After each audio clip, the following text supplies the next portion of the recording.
हरिओम दर्शकों, बहुत बहुत स्वागत है आपका हमारे खास कार्यक्रम वास्तु विचार विद धीरज मिड्ढा में। दर्शकों, इस प्रोग्राम में आपको रोजाना वास्तु से संबंधित जानकारी दी जाती है ताकि आपकी समस्याओं का समाधान घर बैठे हो सके।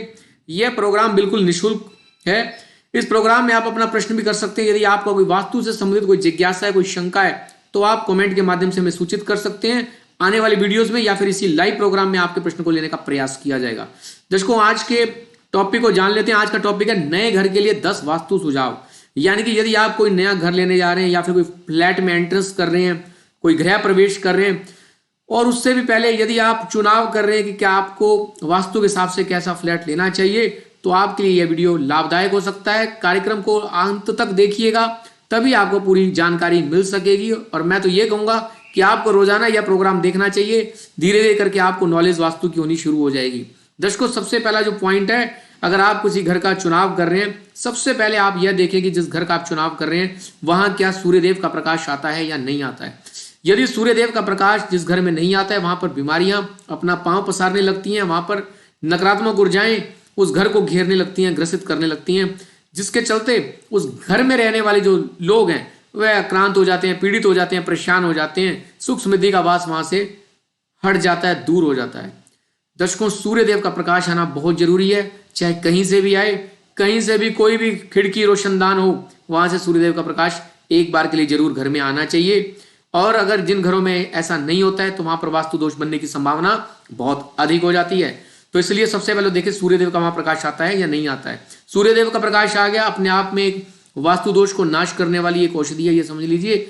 उस घर में वास्तु दोष हो ही नहीं सकता जहां पर सूर्यदेव का प्रकाश आता है। तो चलिए, सबसे पहला आपने काम ये करना है कि वेंटिलेशन देख लेनी है, सूर्यदेव का प्रकाश आना चाहिए।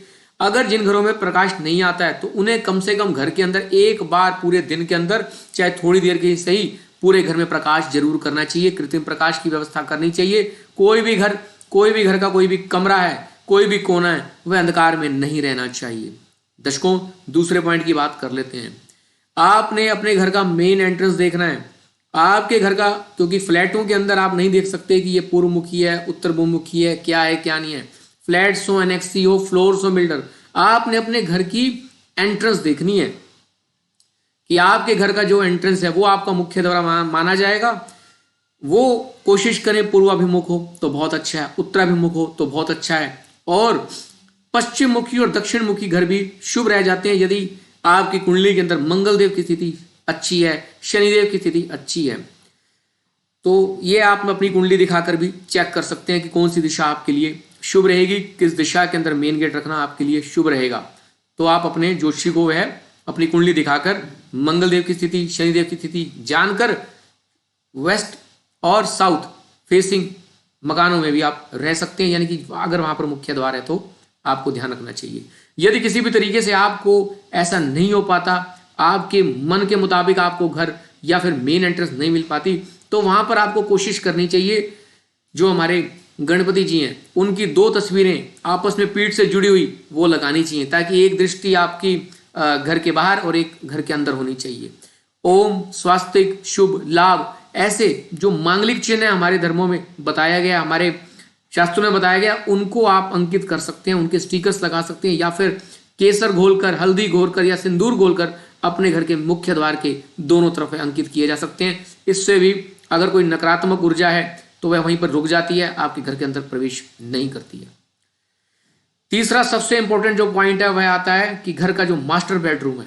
काफी जगह यूट्यूब पर या फिर और जगह सिर्फ गलत फैलाव भी किया जा रहा है। मास्टर बेडरूम, जिसे हम घर का मुखिया का कमरा कहते हैं, वह खास तौर पर साउथ वेस्ट में ही होना चाहिए। वहीं पर ही उसकी तरक्की लिखी हुई है, वहीं पर ही उसको पूरी सपोर्ट मिलती है, एक स्थायित्व की प्राप्ति होती है। तो अपना मास्टर बेडरूम खास तौर से साउथ वेस्ट में जरूर बनाएं। फिर दूसरे को अगर आपने बेडरूम बनाने तो वह दक्षिण के अंदर, पश्चिम में या फिर नॉर्थ वेस्ट में बनाए जा सकते हैं। जैसे गेस्ट के लिए अगर कोई बेडरूम आपने बना कर रखना है तो उसे नॉर्थ वेस्ट में बनाना चाहिए। घर में बड़ी बहन या बेटी हैं जिनकी विवाह योग्य आयु है, उन्हें आप नॉर्थ वेस्ट में स्थान दे सकते हैं। बच्चों के लिए कमरा आपने बनाना है तो आप नॉर्थ के अंदर रख सकते हैं, ईस्ट के अंदर रख सकते हैं, तो वो ज्यादा अच्छा होगा। साउथ ईस्ट के अंदर भी बेडरूम बनाया जा सकता है, लेकिन जो अगर न्यूली वेड कपल है उसे साउथ ईस्ट में और नॉर्थ वेस्ट में नहीं रखना है, नहीं तो गड़बड़ हो जाती है। कई बार देखा गया है कि अगर कुंडली के अंदर शुभ योग नहीं है तो अगर वास्तु भी फेवर नहीं करता है तो ऐसे में सेपरेशन हो जाता है, डिवोर्स तक बात आ जाती है, थोड़ा सा ध्यान रखें। दोस्तों चौथा पॉइंट है घर की जो किचन है यानी कि रसोई घर है, खाना जहां पर बनेगा उसकी दिशा बड़ी शुभ होनी जरूरी है। अग्नि का स्थान आग्नेय कोण है, तो आग्नेय कोण के अंदर ही आपको अग्नि का स्थान देना है, यानी कि अपनी गैस का चूल्हा रखना है, वहीं पर ही आपने अग्नि प्रज्वलित करनी है। तो साउथ ईस्ट के अंदर आप अपनी किचन रखें, बहुत अच्छा रहेगा। नहीं है तो आप देखें कि नॉर्थ वेस्ट में हो तो वो भी बहुत बेस्ट है, या जहां कहीं भी आपकी रसोई है आपको अपनी सिंक या फिर माफी चाहूंगा आपकी जो स्लैब है, जो आपने चूल्हा है, वो इस तरीके से रखना है कि आपका फेस ईस्ट की तरफ अगर हो जाता है तो भी काफी दोष किचन के, रसोई घर के नष्ट हो जाते हैं, समाप्त हो जाते हैं, और वहां पर जो भोजन बनेगा वह भी अच्छा बनता है। तो आपने इस चीज का ध्यान रखना है। दर्शकों अगर आपको प्रोग्राम अच्छा लग रहा है तो लाइक और शेयर का बटन जरूर दबाते रहें। दर्शकों अब बात करते हैं पांचवें पॉइंट की, तो वह है आपने घर में जो जल है, जल की व्यवस्था अगर आपने नॉर्थ के अंदर कर दी तो बहुत शुभ माना जाता है, क्योंकि जल का जो स्थान है वह नॉर्थ है, नॉर्थ ईस्ट है, वहीं पर ही आप रखें। और अपने घर के मंदिर को अगर आप छोटा सा मंदिर बनाना चाहते हैं और आपके फ्लैट के अंदर जगह है तो आप नॉर्थ ईस्ट के अंदर बनाएं तो बहुत शुभ रहेगा। ईस्टर्न पोर्शन में भी बना सकते हैं, वो डिपेंड करता है आपके घर का फ्लोर प्लान कैसा है। यहां आपको मुख्य बातें बताई जा रही है, ये कम से कम एटलीस्ट होनी ही चाहिए। सीढ़ियां आपने चेक करनी है, छठा पॉइंट है कि वह एंटी क्लॉकवाइज ना हो, क्लॉकवाइज होनी चाहिए, सीधी घूमनी चाहिए, तभी इंसान तरक्की करता है। और जिन घरों में एंटी क्लॉकवाइज होती है वहां पर ऊपर नीचे सांप सीढ़ी का खेल चलता रहता है। यदि जन्म कुंडली के अंदर कालसर्प नामक योग भी बना हुआ है या कोई और बुरे योग भी हैं तो व्यक्ति ऊपर जाता है फिर नीचे आते हैं, यानी कि अप्स एंड डाउन्स उसके जीवन में लगे रहते हैं। नॉर्थ ईस्ट के अंदर कोशिश करें अपना टॉयलेट ना बनाए। यदि आपके पास ऐसा फ्लैट है और जिसके अंदर नॉर्थ ईस्ट में बना हुआ है, उस टॉयलेट को आपने यूज नहीं करना, बंद करवा देना है, आपके लिए शुभ रहेगा। सातवां पॉइंट, अब आपने एक चीज का और भी ध्यान रखना है, आपके घर का जो ब्रह्म स्थान है, सेंटर जो नाभि है, उसे आपने वजन से रहित रखना है। कोशिश करनी है वहां पर किसी प्रकार का फर्नीचर ना आए, कोई भी ऐसी इंटीरियर के अंदर सेटिंग ना हो जिसके अंदर आपको सेंटर के अंदर बाहर रखने की जरूरत पड़ रही है। दर्शकों अभी क्या है, काफी घरों के अंदर स्पेस कम होता है तो वह हर जगह कुछ ना कुछ रख देते हैं अपना स्पेस को यूटिलाइज करने के लिए। ऐसा बिल्कुल भी ना करें। सेंटर हमेशा खाली होना चाहिए, लाइट होना चाहिए। सेंटर अगर आपका ठीक हो गया तो बहुत अच्छा रहता है। अच्छा, आठवें पॉइंट में बात कर रहे हैं, घर की जो छत है जो आकाश तत्व को रिप्रेजेंट करती है वह बहुत ज्यादा नीचे नहीं होनी चाहिए। जिन घरों में जो छत है, सीलिंग है, वह अगर बहुत नीचे होती है तो वहां पर आकाश तत्व नहीं होता, घुटन होती है। ऐसे घरों में तरक्की नहीं हो पाती, एक्सपेंशन नहीं हो पाता, विस्तार नहीं हो पाता, और तरक्की रुक जाती है।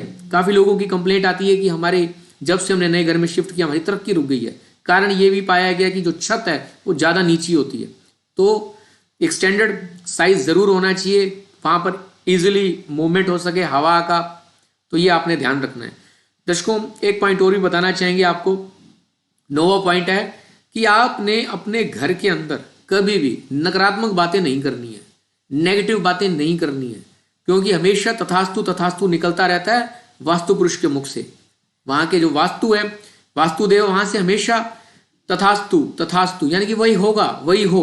तो आपने नेगेटिव बातें नहीं करनी है, कोई कलह कलेश झगड़े की स्थिति नहीं बनने देनी है फैमिली मेंबर्स में। जब भी लगे कि कोई झगड़े की स्थिति, होता रहता है, सब घरों में होता है झगड़ा, आपस में कुछ वाद विवाद कई बार हो जाता है। ऐसा कोई घर नहीं है जहां पर प्रेम होगा वहां पर झगड़ा कलह कलेश जरूर होता है, थोड़ा थोड़ा, कोई बात नहीं, थोड़ा बहुत होना जरूरी है। जब भी ज्यादा बढ़ने लगे तो आप ओम का जाप किया करें, एक दो सदस्य चुप हो जाएं, शांति हो जाती है। 10वां पॉइंट यही है। वैसे तो दर्शकों बहुत पॉइंट है, अभी फिलहाल 10 पॉइंटों की बात हुई, तो 10वां पॉइंट ये है कि आपने कोशिश करनी है कि समय समय पर हवन जरूर कराना होता है अपने घर के अंदर।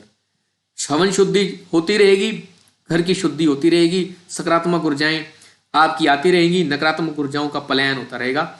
हवन जरूर किया करें, खुद भी कर सकते हैं, बहुत आसान है, नहीं तो किसी योग्य पंडित को बुलाकर छोटा सा ही सही एक हवन जरूर किया करें।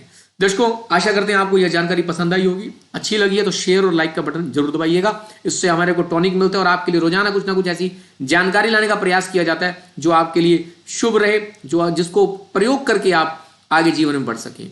अगर आपके मन में कोई जिज्ञासा है तो आप कमेंट कर सकते हैं, आने वाली वीडियोस में आपके प्रश्न को लेकर ही पूरा वीडियो बनाया जाएगा। हरिओम हरिओम हरिओम।